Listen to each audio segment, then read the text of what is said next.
A man without a purpose will distract himself from pleasure. Alright?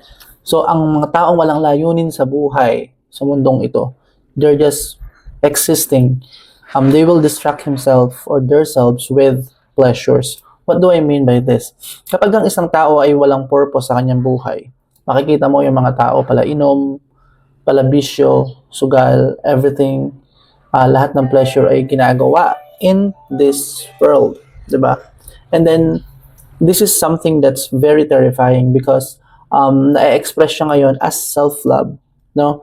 If you're doing what you want to do because it's your life and I'll do what I please, and this is something na very dangerous gawin because the Bible says that our life is not on our own and maigsi lang ang buhay na meron tayo dito sa mundo.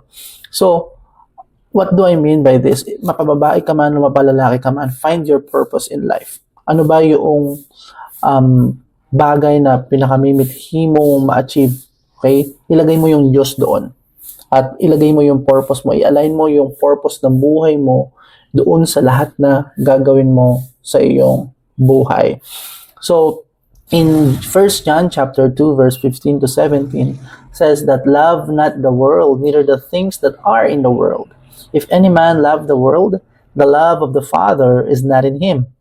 In verse 16, for all that is in the world, the lust of the flesh, the lust of the eyes, and the pride of life is not of the Father, but it is of the world. And the world passes away, the lust and everything will be passing away, but the will of God abides forever. Paano mo malalaman kung ginagawa mo yung purpose mo sa iyong buhay? You should be doing the will of God. And what is the will of God? The will of God for you and the purpose of life is for you to know Him, to glorify Him in everything you do. Okay?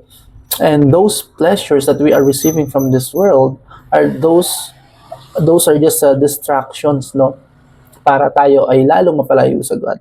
But I'm not saying that hindi mo na i-enjoy yung buhay, okay? Let's be balanced here.